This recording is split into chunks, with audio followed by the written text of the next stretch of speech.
Rebonjour à toutes et à tous dans Les coulisses de l'étrange. Les coulisses de l'étrange, une émission toujours classée sur le signe de l'amitié évidemment franco-canadienne, comme j'aime à le répéter. Et c'est vrai que aujourd'hui j'ai la chance d'avoir, je dirais, un auteur de Top Secret Magazine et je n'ai pas pour habitude de mentir aux gens qui me suivent évidemment et aussi amis. Bonjour Pascal Gaillard. Bonjour à tous, bonjour José. Alors, Pascal Vieillard, donc, est notamment, je dirais, connu notamment comme auteur, et surtout pour avoir écrit, je dirais, donc le but de cette émission, un article donc, dans cette revue que j'affectionne tout particulièrement, puisque je suis d'ailleurs auteur aussi moi-même dedans, c'est-à-dire Top Secret Magazine. On fait un petit coucou à Rock qui nous écoute, et c'est vrai que, donc, tu as écrit un article sous le titre Les arbres géants, je crois, Pascal, mais... Oui, c'est ça. En introduction, est-ce que tu peux te présenter un petit peu pour un peu ton parcours finalement quelque part à nos auditeurs auditrices? Bah, si tu veux, mon parcours, c'est, comme tu l'as dit, auteur. Ça fait 20 ans maintenant que j'ai écrit un petit peu dans divers magazines qui traitent l'énigme, l'histoire, la science, comme Top Secret. Et donc je développe tout un contexte mystique, que ça soit sur les anciennes religions, que ce soit sur donc la mythologie, que ce soit sur la gématrie, les calculs alphanumérales, le calcul alphanuméral, et puis ensuite, si tu veux, tout ce qui est au niveau des écrits religieux, comme la Bible, toutes les écritures en fait anciennes, ça concerne absolument toutes les écritures et tout ce qui est énigmatique, mystérieux sur eux, quoi, voilà. Et donc bon, j'en suis venu à recenser, si tu veux, tous les mystères et énigmes qu'il pouvait y avoir autour des histoires mythiques, des légendes, de ça, et j'en suis venu donc à cette recherche sur les arbres géants, les souches d'arbres. Oui, c'est ça, donc c'est quelque chose, pardon Pascal, mais c'est quelque chose qui fait d'ailleurs toujours en 2020, je dirais quand même beaucoup de bruit dans beaucoup de pays, hein, Pascal, c'est vrai. Mais oui.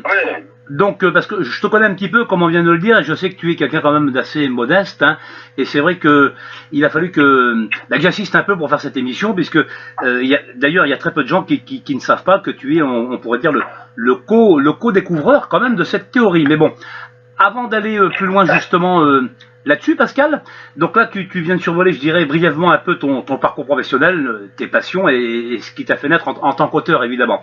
Mais c'est vrai que, je dirais, pour te connaître un petit peu, tu étudies aussi la gématrie, donc ce qu'on appelle aussi la guématrie. D'ailleurs, je crois que tu as ressuscité cet art, hein, c'est ça, Pascal. Oui, ça c'était en 1999. Effectivement, bon, la gématrie, elle était totalement oubliée. Personne, en fait, personne n'avait vraiment eu, si tu veux, la carotte nécessaire pour la faire connaître. En fait, c'est ça. Il y a eu plusieurs ouvrages, des magazines, d'associations mystiques, qui ont fait des petites études avec la gématrie, comme Bouguenec, par exemple, tout ça. Georges Roux, Pelletier, qui ont fait des petites études, mais franchement, il n'y avait pas cette carotte. Hein. Donc la carotte qu'il y a eu, pour la gématrie, ça a été le 666, le nombre 666. Alors ça, oui, effectivement, il n'y a pas, c'est moi qui l'ai fait connaître, je suis dit. Bon, c'est comme ça, quoi. Voilà, c'est factuel. Hein. Avant, personne ne s'en intéressait. Il n'y avait pas...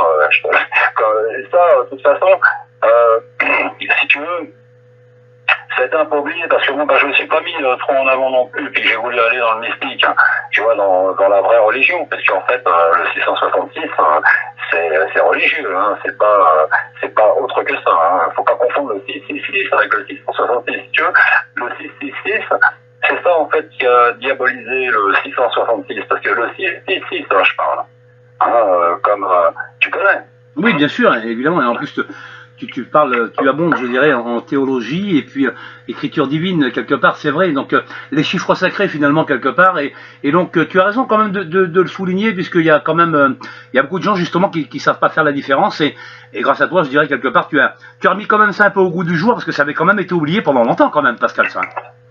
Ah ouais, tout à fait. De toute façon, ça a démarré, si tu veux, en ce qui concerne le français, avec la gématrie, ça a démarré en 59, hein, avec Bouguelec, bon bah ça, on oublie ces auteurs, hein, mais si tu veux, bon, en fait, la gématrie, il a fait parler autour du 135, c'était un nombre qui revenait tout le temps. Et il s'avait totalement mis à l'écart le 666, alors qu'on retrouve dans la Bible quelque chose d'extraordinaire, dans l'Apocalypse 13-18. Oui, donc alors, toi tu as fait une... Pardon Pascal, mais ouais. donc tu as fait, je dirais, c'est pas une découverte puisqu'elle était là, mais tu l'as mis au goût du jour en gros, c'est ça quoi. Alors le 666 avec une nouvelle table qui est la table de 9, ce qu'on appelle la table de l'Oméga, ça par contre il n'y a aucun auteur qui l'avait trouvé. Hein. J'ai eu beau faire des recherches partout dans les caisses, dans les librairies ésotériques, j'ai fait tous les quais pour en savoir plus sur la gématrie avant de faire mon site web. Il n'y avait rien sur la gématrie, rien, absolument rien. Il y avait uniquement des auteurs qui ont publié des petits bulletins dans des associations mystiques, comme je te disais, mais il n'y avait rien sur la gématrie. J'ai contacté des rabbins, tout ça, pour en savoir plus avec la Kabbalah, tout ça. Ils m'ont dit qu'en fait, la gématrie a parlé comme ça, mais que c'était pas... qu'on s'en servait surtout pour les pentacles, les talismans. Mais mis à part ça, la gématrie, si tu veux, elle n'était pas pratiquée telle qu'on la pratique aujourd'hui. Hein, oui, c'est ça en fait. Avec des phrases, avec tout voilà. Alors, ce qui a tout bouleversé, ça a commencé donc réellement en 1999 avec mon site web Gématrie, mais ensuite après en 2002, ça a commencé même avant. Je suis passé à la radio à Paris. J'ai fait 2 radios, je crois, à Paris. Et puis ensuite, donc, ça a résonné chez les médias, et donc j'ai été invité par M6 dans Normal Paranormal. Il y avait que 6-7 chaînes à l'époque. Et donc ça a fait quand même un petit tabac, quoi. On s'est dit, oui, il y a quelque chose. Ce que je voulais qu'on sache, c'est que justement, il y avait quelque chose qui n'était pas normal, quoi, quelque part. Puisque, si tu veux, pour se rappeler... où est formulé le 666, c'est bien dans l'Apocalypse de Jean, où il est marqué ici la sagesse, que celui qui est doué d'esprit calcule le nombre de la bête. Il faut savoir que car c'est un nombre d'hommes et son nombre est 666, ça fait 666 avec la date de 1. Tu vois le rapprochement. Donc il y a un rapprochement français et texte biblique. D'accord. Directement. Mais c'est extrêmement intéressant, pardon Pascal, et on pourrait t'écouter, je dirais, pendant des heures en parler. Mais c'est vrai que bon, alors c'est pas tout à fait le but de l'émission ni le thème. Mais bon, je t'invite d'ailleurs, à en faire une sur la guématrie, pourquoi pas, parce qu'apparemment tu es quand même un érudit sur le sujet, cher ami, on est bien d'accord. Ouais, je te remercie. Tu sais, il y a quelques vidéos sur YouTube. Hein. De toute façon, j'ai fait j'ai un profil sur YouTube, Monsieur Matrice. D'accord. Oui, donc, alors, bon, on va pouvoir commencer à attaquer, je dirais, le vif du sujet. Donc, excuse-moi. Tu voulais aller dans les arbres géants. Donc, les arbres géants, ça a commencé en 2016, en début 2016.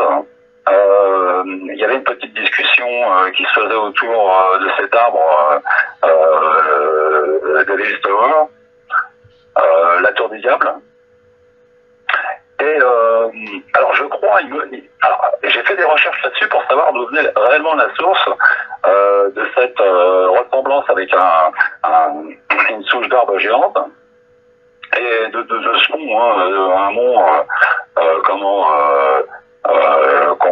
qu'on pense être issu d'une coulée de magma.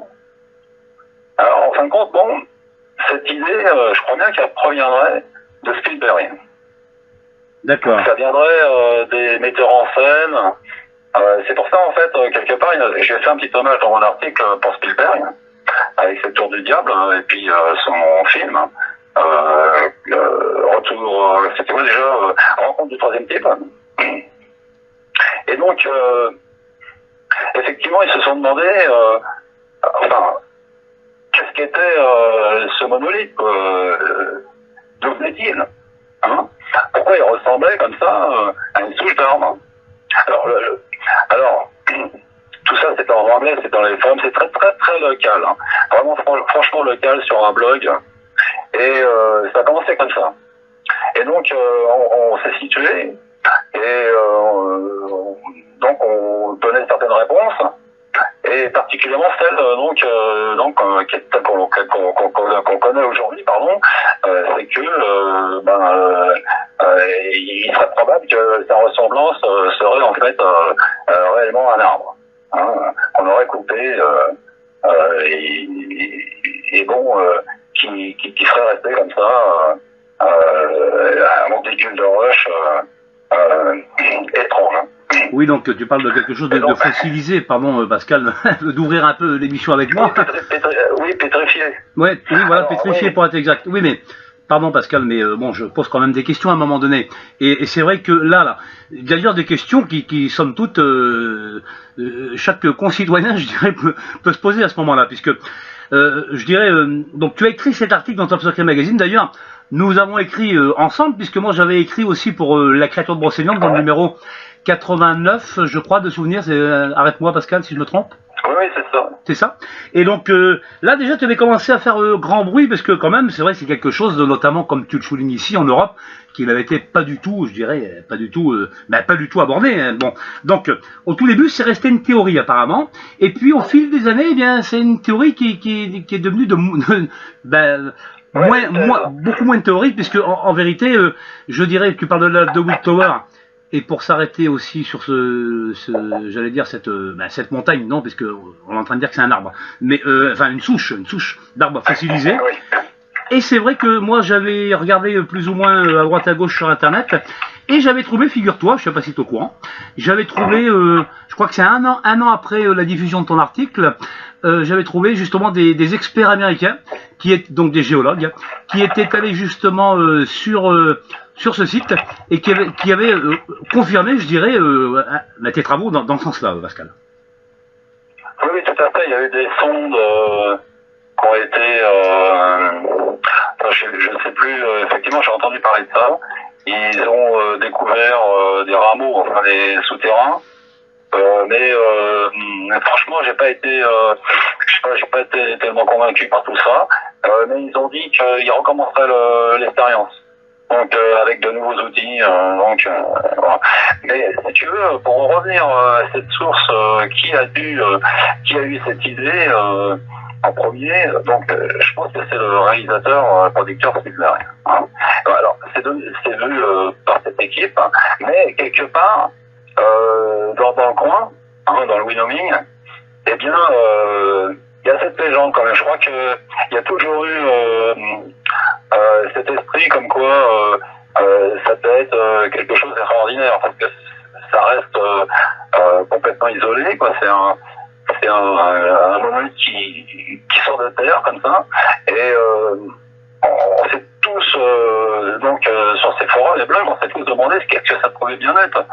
Ça pouvait pas être de la lave, c'est pas possible.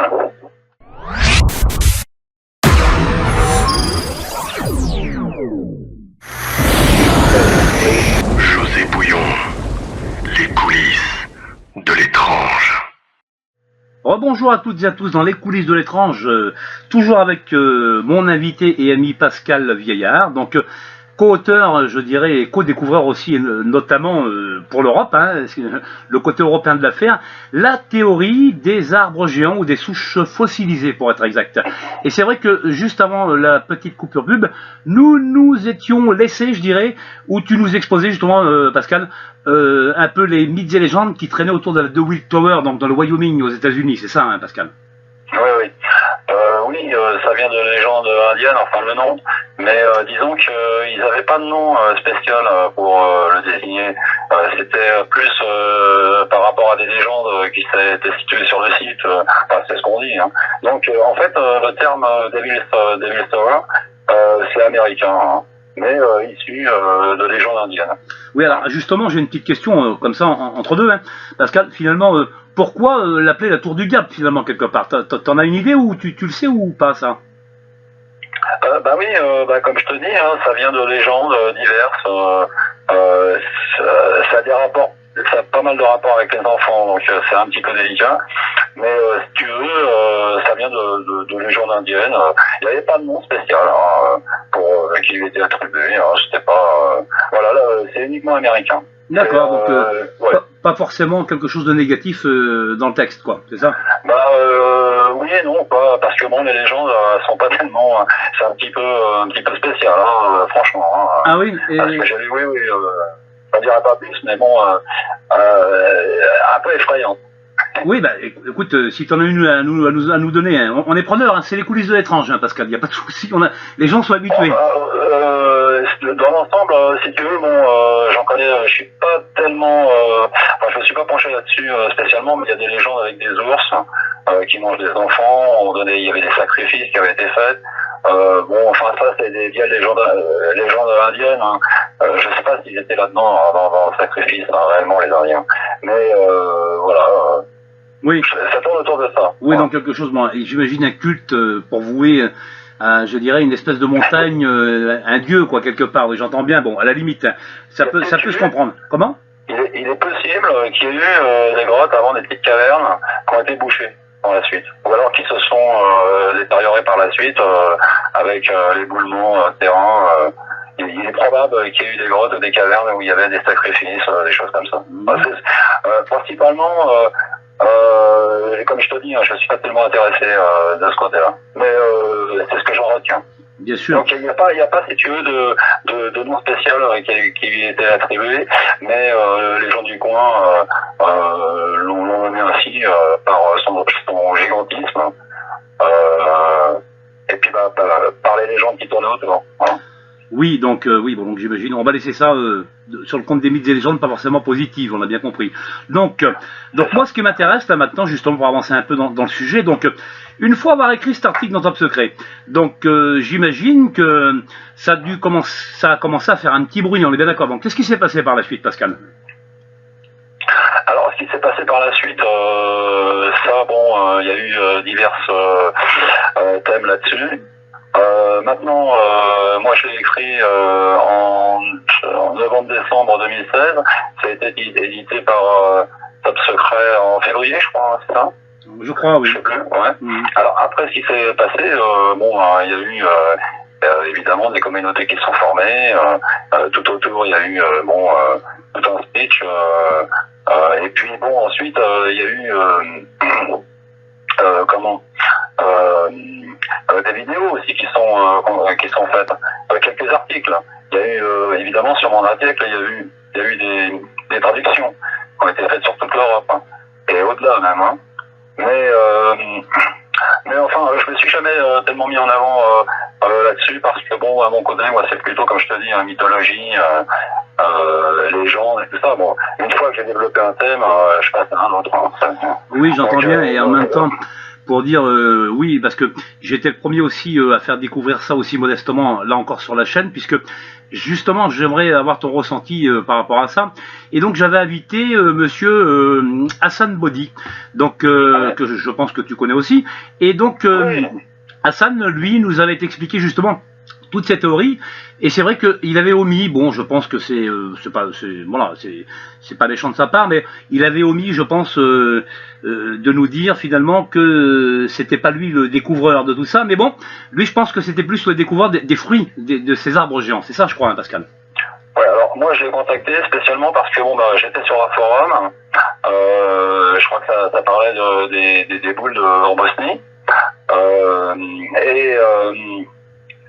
pour moi, mon intérêt, c'était de savoir si les arbres avaient produit des fruits pétrifiés ou des graines. Et je voulais savoir où on en était à ce niveau. J'ai vu qu'effectivement, tout le monde pensait que c'était le produit de technologie extraterrestre. Tout le monde était là-dedans, hein, franchement. Et donc, moi, ça m'intéressait absolument pas. Donc, j'ai parcouru des forums comme ça. J'en j'en suis arrivé au bout de Costa Rica. Il y en a eu plein, de toute façon, à travers le monde. Il n'y a pas que là, hein, c'est partout dans le monde. Et je suis tombé sur justement ce fameux article comme quoi Sam, comment c'est son nom Hassan. Sam, Hassan. ouais, bon bref, c'est ça. Avait découvert justement, non, il avait traité les pierres, il avait essayé de savoir quelle était la stature biologique des pierres, la structure, comment avait été faite ces pierres. Donc lui, il pensait que c'était donc le produit de technologie extraterrestre, c'est ça. Bon, lui, son truc, c'était ça. Il voyait ça que il y avait seulement une personne, Hassan Body, qui lui disait que, écoutez, non, c'est une transformation organique de la matière et ça l'a pétrifié. Dans le sens que, en fait, il y a eu une privation d'oxygène et par électrolyse, donc l'hydrogène arrive à pénétrer dans les matières. Et donc ça pétrifie en fait la nature organique d'une chose. Quoi. Et donc ça pouvait être des graines. Que ces boules, ces fameuses boules pouvaient être des graines. Il y a que lui qui a eu cette idée, et donc c'est pour ça que je l'ai contacté. Et en fait, il m'a donné une certaine explication, mais effectivement, je ne crois pas qu'il est au courant des objets géants. Je crois bien que c'est moi qui lui en ai parlé, ouais, effectivement. Oui, non, mais je pense que c'est suite justement à l'article, tout simplement. Mais bon, après, je veux dire, ça n'empêche pas que Hassan a fait ses découvertes de son côté, qui abondent un peu quelque part dans les tiennes. Alors après, qui part dans l'hypothèse extraterrestre, j'allais dire chacun sa théorie. Moi-même, tu sais très bien qui est ufologue, je le dis modestement, mais c'est vrai, je dirais, tu me connais Pascal, personnellement, je n'abonde même pas du tout, moi, même en tant qu'ufologue, dans cette théorie, je te le dis tout de suite. Pour moi, ces boules, c'est autre chose, j'ai pas envie de le polémiquer avec toi, mais en tout cas, pour moi, ça n'a aucune nature extraterrestre, ça c'est clair et net. Non, mais tout à fait, je suis entièrement d'accord avec toi. Ce qu'il y a, alors voilà, on dit que, par exemple, on va prendre David Stover. Lui, enfin, ce monolithe-là, bon, si c'est une souche d'arbre, je crois qu'il fait à peu près de diamètre 3,50 mètres de diamètre, il me semble. Je sais plus, ça se calcule en mètres carrés les plateaux. Alors donc en diamètre, ça va être à peu près 300 mètres, 350 mètres. Donc ça nous fait. Alors il faut savoir que on calcule la hauteur d'un arbre en prenant le diamètre de la souche et on le multiplie par un quotient de 20. C'est-à-dire que ça nous fait à peu près un arbre de 7 km. Ah, quand même. Alors, ouais. De toute manière, ça on sait, hein, chaque bûcheron sait qu'on multiplie par 20 par rapport à la souche d'arbre, à son diamètre. Et donc ça nous fait un arbre de 6 à 7 km. Et non pas 1 km comme beaucoup le disent. Et cet arbre-là, pétrifié, cette souche pétrifiée, elle n'a pas pu être faite par le magma, c'est clair. Ni d'une coulée de lave, mais elle a été faite par cette pétrification, elle a été produite par un effet volontaire et qui a émis une chaleur énorme. Voilà, donc ça n'a pas été fait à cause du temps. Cette souche, elle s'est pas pétrifiée par le temps, elle s'est pétrifiée par une donnée de chaleur. En fait, il s'est passé quelque chose non explicable, qu'on peut pas expliquer, mais en tous les cas, ça n'a pas été produit par le temps, mais par un effet de chaleur. Voilà, c'est tout ce que je peux dire. Et donc et ça se voit par la structure même du monument, par rapport à sa forme, à la forme aussi hexagonale du plateau. C'était fait brusquement, ça n'a pas été fait, ça a été fait proprement, ça n'a pas été fait, je veux dire, par le cours du temps. Voilà. Oui, donc c'est quand même assez. Biologique, on pourrait dire ça. C'est quand même assez étonnant, Pascal, c'est vrai, pardon, mais c'est étonnant parce que là, tu es en train de nous dire quelque chose qui a été créé, je dirais, pratiquement à sec, on pourrait dire quelque part. C'est-à-dire, il n'y a pas d'érosion, il n'y a pas le temps qui joue, je dirais, son rôle à ce moment-là. Et c'est vrai que donc les géobiologues qui sont penchés là-dessus, je veux dire, n'ont aucune explication par rapport à ça. C'est ce que tu dis, Pascal. Là. Non, mais ils peuvent pas avoir une explication parce que leur explication, pour eux, c'est de la lave. Ce sont des cellules de magma qui sont sorties de terre, voilà. Donc ils peuvent pas avoir de solution, ils n'ont pas d'apport, ils n'ont pas le même apport que nous, évidemment, les chercheurs de vérité. Ils n'ont pas du tout, non, c'est pas du tout le même esprit, hein.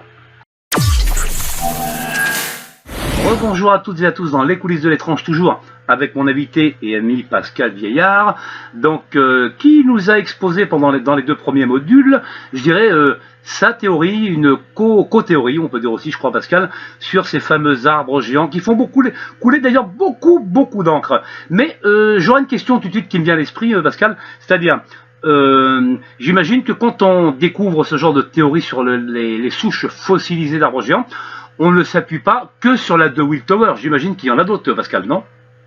Oui, alors on pourrait appeler ça une thèse, hein, en fait, sur les souches d'arbres géants. Mais oui, alors effectivement, il n'y a pas que DeWitt Tower, hein, il y en a un petit peu partout. Au Venezuela, on en a dans l'Antarctique, il y en a aussi au pôle Nord. Bon, il y en a partout. Même en France, on voit, il y a des fois des plateaux. Il y a pas, quoi. C'est partout, absolument partout dans le monde. Il n'y a pas un endroit qui n'est pas touché. Oui, donc ce qui laisse sous-entendre, là, je dirais, une forêt, quoi, une forêt d'arbres géants. C'est ce que tu dis, laisse entendre encore, Pascal, là. Il y en a un peu, oui, c'est un peu esparcé, parfois, mais ça doit être certainement des souches qu'ils ont oublié de soustraire. Tout bonnement. Alors, voilà. On ne sait pas pourquoi, en fait, c'est dispatché comme ça à travers le monde, on ne sait pas. Ça, oui, parce qu'on peut retrouver, si j'entends bien, on peut retrouver, je dirais, un ou deux ou trois dans un pays, peut-être 2 dans un autre, ou un, mais donc c'est vraiment, c'est une forêt disparte, quoi, à un moment donné, c'est étonnant quand même. Oui, c'est ça qui est vraiment étonnant. Ouais. Alors, il y a des fois, comme aux États-Unis, on rencontre ça. Il y a toute une petite mini-forêt hein, qui s'élève comme ça dans le désert, hein, sans raison apparente. Hein. Mais non, ça se retrouve partout dans le monde. Il n'y a pas. Oui, alors, du coup, encore une question, Pascal, évidemment, et c'est vrai que là, bon, on se connaît, comme je l'ai dit, je l'ai répété, mais donc, on n'a pas de secret. Évidemment que tu es le co-découvreur, d'ailleurs, et comme je l'ai dit, tu m'as fait plaisir, d'ailleurs, d'accepter cette invitation pour venir en parler, parce que je sais qu'il y a très peu de gens qui ne savent pas que c'est toi, hein, tout simplement, et c'est vrai que... Oui, et c'est vrai que, Pascal, alors, autre chose de l'une à l'autre, c'est-à-dire que il y a beaucoup de gens maintenant, enfin beaucoup, qui ont encore une autre théorie et qui s'appuient sur la tienne. C'est-à-dire, là je vais forcément parler un moment de la Terre plate, hein, à un moment donné. Hein. Donc j'aimerais avoir aussi toi ton ressenti, les gens qui se greffent justement par rapport à tes travaux finalement quelque part, parce que quelque part eux, la théorie des arbres géants, ça les conforte un petit peu dans ce que eux croient aussi penser à un moment donné, Pascal, il faut être honnête. Hein. Oui, alors effectivement, le gigantisme des arbres permet de penser qu'on ne serait pas sur un globe. Bon, c'est pas possible. Donc on serait certainement sur une terre plate. Effectivement, ça laisserait vraiment à penser que ça serait la seule explication. Voilà. Parce que bon, on sait qu'il y a quand même des plateaux qui font quasiment 1 kilomètre de diamètre. On a retrouvé des plateaux, des souches d'arbres géantes, qui feraient donc, je sais pas si tu vois un petit peu, ça ferait 20 km de haut, quoi, hein, un arbre de 20 km de haut, alors, sur un globe, voilà, si on prend cette thèse des souches d'arbres géants, on peut pas arriver à conclure qu'on est sur un globe. C'est pas évident. C'est ce que j'en rejoins à Sainte-Bonnie lorsqu'il dit que la même chose que moi, avec des arbres de plus de 20 km de haut, automatiquement, être sur un globe, il y a quelque chose qui n'est pas logique. Oui, c'est ça, donc j'allais dire mathématiquement ça tient pas la route, on est bien d'accord Pascal. Mais bon, après bon, j'allais dire, il y a tellement de théories qui se gardent sur d'autres qu'à la limite, tu as parlé de chercheurs de vérité tout à l'heure en disant qu'on en était, nous aussi, nous-mêmes en tant que tel, et c'est vrai que j'allais dire, bon voilà, après chacun libre de penser ce qu'il veut, et puis les gens savent que je n'ai pas ma langue dans ma poche, hein. C'est-à-dire que, bon moi personnellement, au risque de choquer aussi certaines personnes qui me suivent dans mes travaux, évidemment que je n'adhère, moi je le dis, hein, je suis un peu moins, je dirais, édulcoré que toi, je n'adhère absolument pas à cette théorie. Moi, c'est-à-dire à un moment donné de faire une marche arrière de 2000 ans, je veux dire 1500 ans en arrière, ne m'intéresse pas du tout, puisque, j'allais dire, je veux bien croire que statistiquement, il y a des choses un peu qui abondent j'allais dire, dans ce schéma quelque part. Mais honnêtement, on est sur une terre ronde, enfin ronde, en vérité, pas tout à fait ronde, hein, mathématiquement, mais en tout cas, c'est bon, chacun pense ce qu'il veut, hein, je suis pas là pour juger, mais bon, je n'abonde pas du tout là-dedans, je te garantis. Oui, non, mais ça tout à fait, on est chacun libre, on sait ce qu'on veut. Bon, maintenant, effectivement, on est, je crois qu'on est dans une période un peu mystique. On essaie de relier tout ce qu'est légende au factuel, enfin à ce qu'on croit être possible. Voilà, il y a interrogation. On est entre les deux. Hein. Je crois qu'il y a autant il y a beaucoup plus de platistes aujourd'hui qu'il y en avait il y a 4 ans. Bien sûr, alors ce n'est pas parce que, évidemment, Pascal, comme je viens de vous le souligner avec toi, on n'est pas forcément partisan de cette théorie, que moi par exemple dans mes médias, que je n'inviterai pas ces gens-là à en parler, puisque j'ai invité Hassan pour en parler, donc il n'y a pas de souci. Mais bon, je tenais quand même faire mon mea culpa en disant aux gens qui m'écoutent que voilà, j'invite des gens et bien souvent, enfin de temps en temps ça peut arriver que je ne suis pas d'accord avec eux, mais bon, ça ne m'empêche pas pour l'ouverture d'esprit et le partage de les inviter, Pascal, tout simplement. Ah non, je suis entièrement d'accord avec toi. Mais ce qu'il y a, si tu veux, bon, je crois que depuis 2014, on est entré, on est entré dans une nouvelle ère. On veut une explication, on veut confronter aussi la science. Il y a des choses qui nous sont cachées, il y a des sciences qui sont tronquées, et voilà, les gens se posent des questions. Ils disent, voilà, il y a des mythologies qui nous disent ceci, cela, qui connaissaient quand même assez bien le sujet, et là on nous dit le contraire, comme quoi, ils se faisaient des idées, c'est pas du tout la réalité. Ils essaient toujours de nous donner ça sous des explications mathématiques, des équations pas possibles. Voilà, ça contente plus le chercheur de vérité qui lui se penche sur les faits et ce que l'on constate. Donc voilà, donc il y a paradoxe. Hein, je veux dire entre ce qu'on croit, ce qu'on croit et ce qu'on croyait. Il y a une chose simple aussi, hein, Pascal, tu le dis avec tes mots, et c'est vrai. Moi, j'en ai une autre, c'est-à-dire qu'à un moment donné. Moi je le dis, hein. Après chacun fait ce qu'il en veut, toujours est-il. Hein. C'est-à-dire que de croire que tout est lié, moi personnellement je le dis, hein, haut et fort. Hein. De penser que tout est lié, c'est une absurdité pour moi. Alors c'est sûr qu'on peut lier les choses, mais c'est pas parce qu'on peut les lier qu'il faut les lier à un moment donné. On est bien d'accord, Pascal? Oui. Oui, mais je veux dire, tu parles d'une période mystique et qui est tout à fait révélatrice de ce qu'on vit actuellement, je veux dire, de cette tendance, de ce mouvement. D'ailleurs, on ne peut que, je dirais quand même... un peu être en empathie avec ces gens-là quelque part, qui sont même nous on en fait partie, puisque on est là aussi pour se poser des questions, hein. On est bien d'accord, hein, Pascal, il n'y a pas de souci, hein, qu'on ne nous méprend pas. Tout d'accord. Voilà, mais on peut pas quand même tout mélanger à un moment donné. C'est pour ça que je tenais juste, pardon, juste et puis pour clôturer avec ça, Pascal, parce que c'est pas le sujet, mais de vouloir forcément mélanger ça avec ça à un moment donné, forcément, après chacun fait ce qu'il en veut, de toute manière, mais bon, si c'est pour faire un peu la boucle, comme j'ai dit, ça sert à rien à un moment donné, on est là pour avancer quand même, Pascal. Alors, tout à fait. Ouais. Toujours dans la théorie des arbres géants, donc là tu nous as exposé un petit peu, je dirais, la genèse, les antécédents de tout ça, et c'est vrai que là ce qui m'intéresse justement, notamment, et le but un peu de cette émission avec toi, Pascal, c'est vrai que je me dis, qu'est-ce qui se passe maintenant? On en est où maintenant en 2020 par rapport à tout ça, Pascal? Alors, on en est où? Alors, on se pose des questions sur l'origine des montagnes, par exemple, hein, et l'origine des fossiles. voilà, on est là-dedans pour l'instant. Donc on croit que, on pense, hein, on avance le fait que les montagnes n'en seraient pas. Ça serait en fait, ça ne serait pas réellement des sédiments qui ont été compactés pour former des montagnes ou bien des plissements de terrain, tout ça, non. Ça a été fait intentionnellement. Tout a été fait intentionnellement. D'ailleurs même les terres ont été construites. Tout ça, ça peut provenir que d'un créateur, en quelque sorte. Ça a été fait par une main.